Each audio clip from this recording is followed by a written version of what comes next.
Hello, everyone. So, today I wanted to talk to you about this section in my book entitled Nose.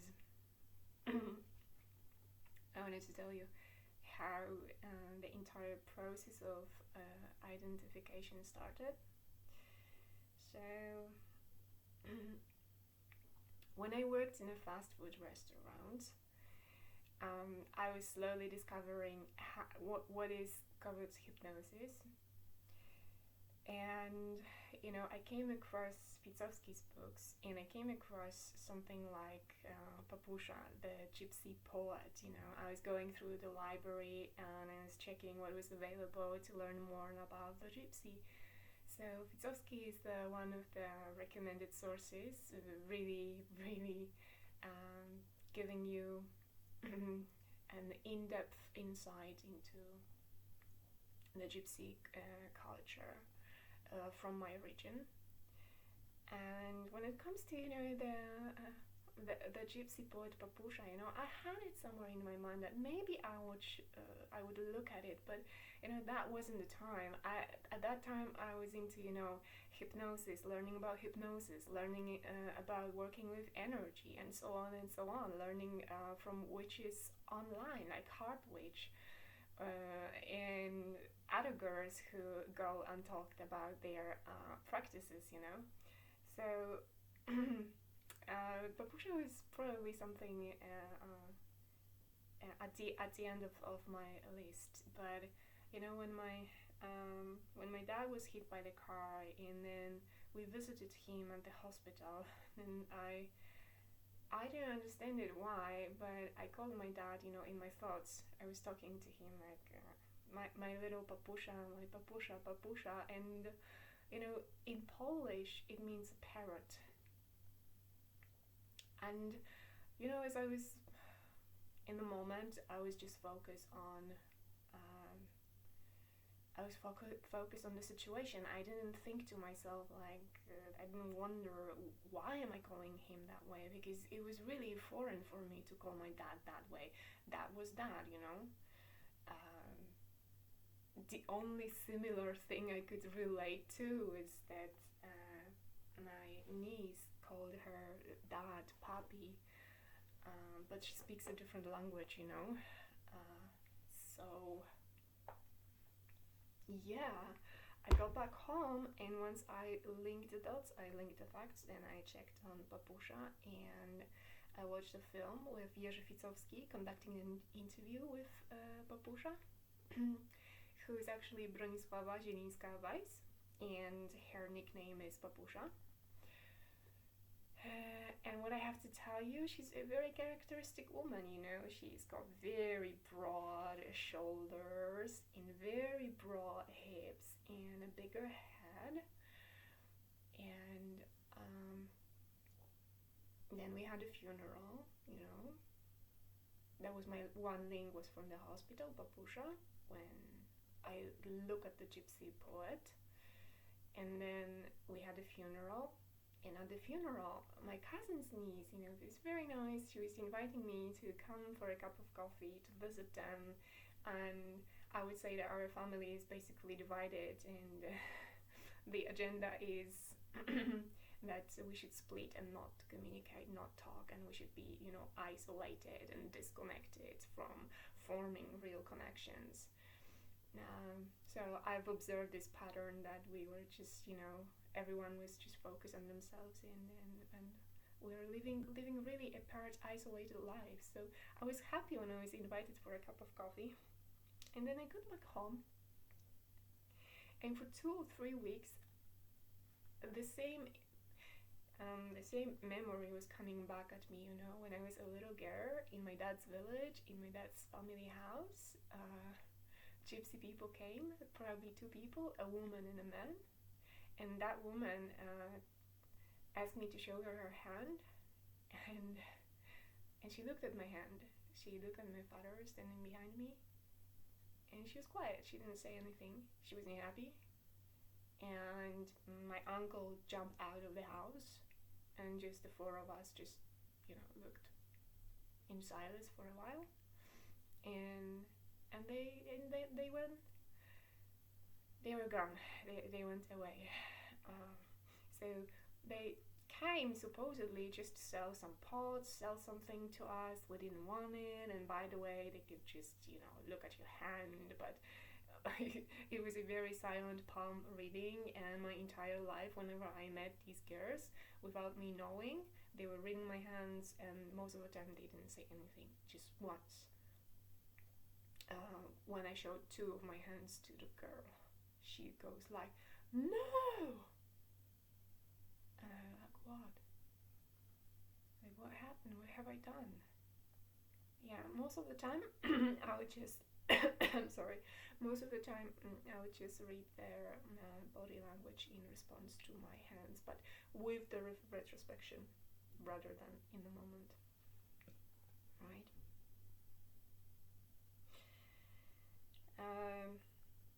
Yeah, so that memory was coming back to me, and especially her profile and her nose. And then I recalled, oh dear, I saw this lady, I saw her in my neighborhood actually, and I saw her when I would go and catch the train. She did my palm reading when I was about 20 years old. I was already a student and I was going to Krakow, and we had a meeting when she just grabbed my hand without me uh, wanting her to do that. Yeah, so um, so thinking about that lady and her nose, and thinking, wondering, why am I thinking about it all the time? Why am I doing this? And then and then I started to link her nose with the nose of the girl I saw at my father's funeral. My cousin has a daughter, and her daughter has the same nose that the lady who did my very first palm reading and who actually is in my neighborhood. So that's how I link these two noses, and with that actually I started to link more and more, because that lady is a sister of I think she is a sister of not in not Bronisława Zielińska-Weiss, but Bronisława Zielińska-Weiss has a lot of features within her appearance. They're very similar to ladies who are very important in my town, from a gypsy, very important gypsy family, right? And they're in my neighborhood. So they were two sisters, and when it comes to Bronisława Zielińska-Weiss, her nose, her line helped me identify a very important king of the gypsies wife. So I used to see her when I was a teenager. We barely moved into our second flat, and they opened a restaurant. So whenever I was coming back home, they were out there. So I just kept on seeing them back then. So I would say, yeah, these two noses. With these two noses, it all started. With the funeral, it all started. With that accident, it all started, because when I go to visit Dad, it's like, I don't understand it, I don't get it, like, why do I call him Papusha?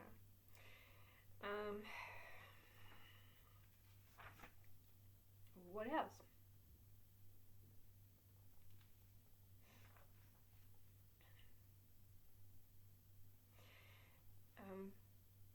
Of course there's more, like there are things I don't get myself, like I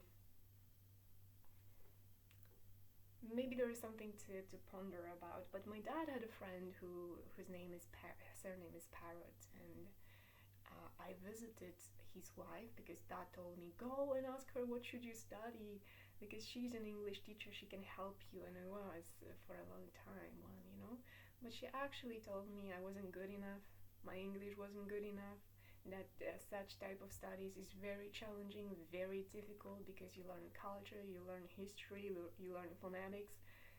And actually I was happy to learn culture. Now phonetics wasn't on a good level, but yeah, I was happy to learn all the things around the language, not just the language itself. So the lady discouraged me a lot, but the way she looked, she looked like somebody from the Cabbage family, you know. They married into our family, and one of their sisters is totally different. Here's she's got wider shoulders and thinner hips, and she's got blue eyes, big head, bright hair. Yeah, very similar, two of them. It's like, whoa. Yeah.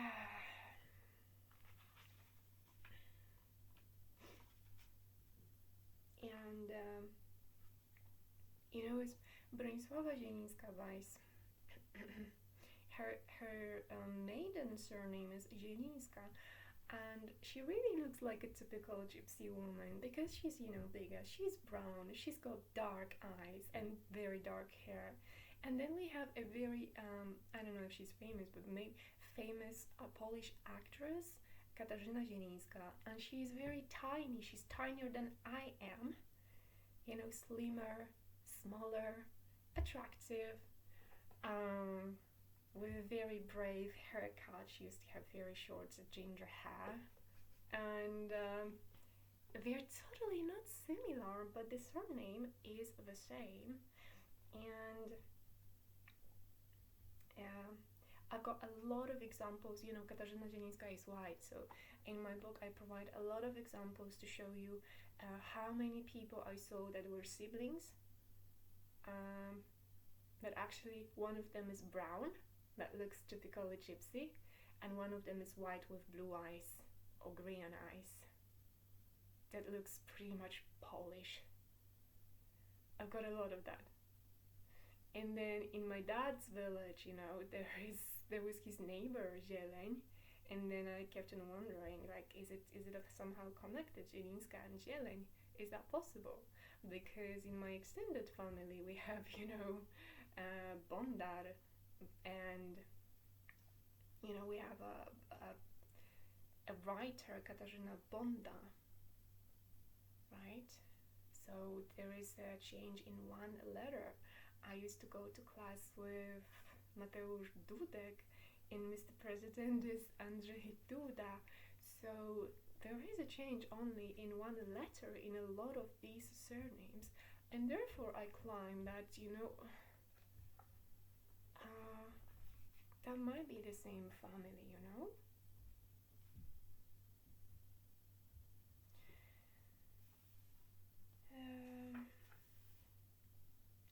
Yeah, and when it comes to Katarzyna Zielińska, her sister is totally different than she is, and her sister looks precisely like my friend from middle school. Very, very attractive, green look, a longer, thinner eye, very seductive, and a very cheerful person too. So yeah. Okay, so I'm wondering what to do about the chapter with noses, because it's really hard to tell you about, descriptions of people and how I link them in a way that it's you can connect to, because you haven't seen those people, and a description is a description. Yeah. But anyway, such a section is in my book, so I'll think of that if I will make just one more video about it, or just go to another section. Yeah, so anyway, thanks for watching, and talk to you soon, everyone. Bye bye.